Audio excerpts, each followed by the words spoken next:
I've always wondered where the monsters in Monster Inc. came from, and how Monstropolis was created. And finally, I will answer all the unanswered questions me and fans have had since 2001. The first piece of this puzzle comes from the Monster Inc. DVD, which provided us with a bonus menu called Orientation, which allowed you to feel like you got a job at Monsters Incorporated. This menu gave us 6 informational videos to help us learn everything about the job. These being, Welcome to Monsters Inc., Your First Day, History of the Monster World, Employee Handbook, Monster of the Month, and Scare cards. The most important of these 6 for this theory is the history of the Monster World. This video explains that there used to be 2 primitive tribes, the Mans and the Mons. The Mons were actually kind, and never had monster-like intentions, and tried to make friends with the Mans, but the Mans thought the Mons were ugly, hairy, and smelly, so they scared them and chased them out to sea. The Mons, after swimming for a while, found an enchanted island. The Mons ended up eating the fruits of the island, and since it was enchanted, they started to become actual monsters, getting hairier, taller, and scarier. One day, one of the monsters looked at his reflection, and it terrified him, giving him an evil plan. So he huddled up all the Mons, and came up with a revenge plan on the Mans to scare them. After scaring the Mans, they fell in love with the feeling they got. So the Mons made it their mission in life to scare Mans. The Mons then became known as monsters,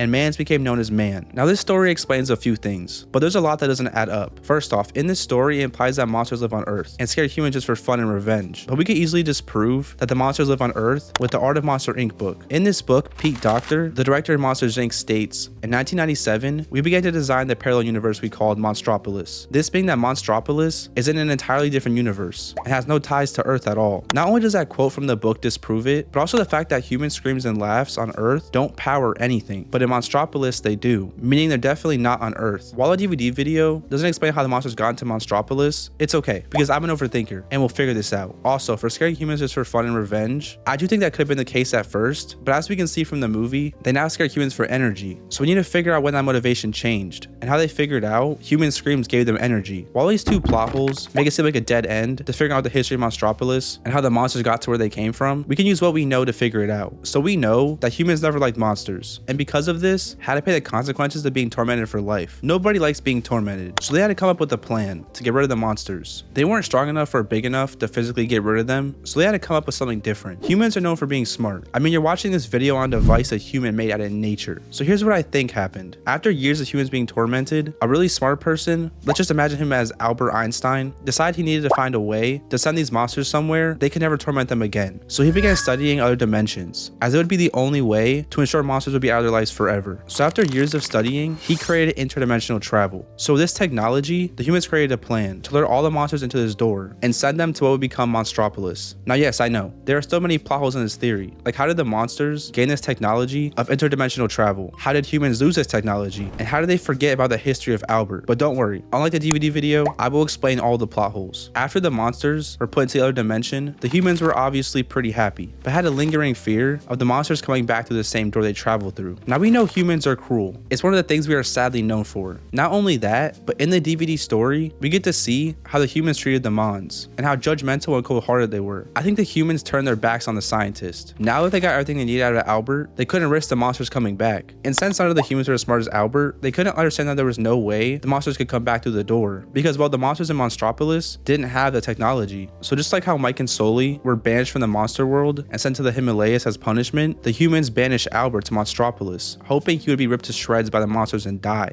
And without Albert in the picture, the humans believed they could live peacefully without monsters and not have to worry about them ever coming back. Also, after Albert was forced through the door, the humans destroyed the door, not allowing him to ever come back. Here's where the theory kind of goes into 2 parts, because truthfully, I think 2 things could have happened after Albert entered the door that lead to the same conclusion. Let's start with the first part. From the DVD video, we know that the monsters were never really mean and tried making friends with the humans, and only ever started scaring them and being mean because of what they did to them. So after Albert entered the door, he instantly screamed because of the fear of being alone with these monsters, especially because not only did the humans scare them off in the beginning, they have now sent them to a different dimension. So these monsters have to have an even deeper hatred for the humans now, and who knows the type of revenge they want now. But Albert is smart, and after he screamed, he realized that his scream created energy for this world, something the monsters need. This is where he used his smarts to create a quick proposal to the monsters. Not only do the monsters want revenge, but Albert does too. So he told the monsters that he would help them create interdimensional travel to have an infinite supply of energy, as well as teach them everything he knows. Here's where it gets a little tricky though. I am positive that Albert taught the monsters interdimensional travel, but I wonder if he taught them anything else. We honestly don't know much about the monster world, so at first, I thought the monsters were stupid and couldn't create electricity. And this is why they resorted to gathering scream energy from humans. Since when Monsters Inc. was about to shut down, Sully and Mike felt hopeless, thinking they were never gonna have power again. So I thought that Albert taught them everything, like how to make cars and so on. But that truthfully doesn't make sense, because Albert would have to exist a long time ago, and he couldn't be around forever. So I think monsters are smart. I mean, in Monsters Inc., they created that crazy stream collector contraption. This meaning on Monstropolis, there's no way at all to create electricity. This universe just lacks the right resources to allow this, so they had to resort to other ways. Anyways, Albert and the monsters worked together, and once again created interdimensional travel, and he also helped them find a way to store the scream energy. And after that, monsters continued to scare humans as revenge for them and Albert, and a way to gain energy from their land. I also like to think Albert probably ended up going back to Earth to be with his family with one of the doors. Now let's talk about the second part. This is pretty much the same theory as the first part, but the way the monsters got the information for interdimensional travel was much different. So Albert entered into Monstropolis and was terrified because of the unknown of these monsters and the history surrounding them. This caused him to scream in panic, and the monsters realized his fear and screams caused power, so they chose to manipulate that to get energy for their land. And just like how Randall tried holding Boo captive, they did the same thing to Albert. Albert this time was not in the right headspace to be quick and create a proposal. He was frozen and terrified. They ended up torturing him and getting all the information for interdimensional travel. And once they realized they could use other humans for his energy, they killed Albert and removed him from history, so no monsters would ever find out how they gained this knowledge, and they buried any evidence of him ever existing. But you're probably questioning how the monsters forgot about Albert if the first part is true. First off, Albert existed a long time ago, a time before there was probably books, so Albert probably was just not a lost part of history. All the monsters simply just wanted to take credit for the creation of interdimensional travel. Now you can choose which part to believe, but I truthfully believe either way a scientist helped the monsters create interdimensional travel, because there was no reason for the monsters to leave Earth, meaning a human created to get rid of them. While the monsters are definitely smart and could have created interdimensional travel themselves, they would have never even thought about this until Albert screamed in their land, which allowed them to see that it creates power, this paving the way for the idea of even inventing interdimensional travel. So hypothetically, a random human could have been banished, and they could have realized this, but unless the humans killed Albert and didn't banish him, it makes no sense that Albert wasn't sent to the monster realm, since we never see humans taking advantage of interdimensional travel, meaning it'd have to be destroyed once the monster was sent to Monstropolis. And if Albert was alive, he could have easily created more portals, maybe exploring other dimensions or making extremely convenient fast travel, but he never did. And if Albert was banished, it's obvious the monsters would take advantage of his knowledge. Now obviously this is all a theory. I don't think this movie is this deep. I'm sure the DVD video is made for just pure fun. It was not supposed to really explain everything. I'm just trying to make a fun story to explain the unanswered questions. I'm aware it's probably not true. I just think it's fun to try to explain things that honestly don't even need an explanation. It's just fun to overthink things. I do wish we could get more history on the monster world, but for now, I will believe my delusions. But yeah, I'm just overthinking so insanely hard. I literally created an entire story trying to explain a kids movie that was supposed to just poke fun and create a fun concept for kids who always just say there's a monster in the closet or under the bed. That's it. And yeah, I'm just overthinking. It's really hard. And I promise you I'm not crazy. I'm not crazy. I promise I'm not crazy. I'm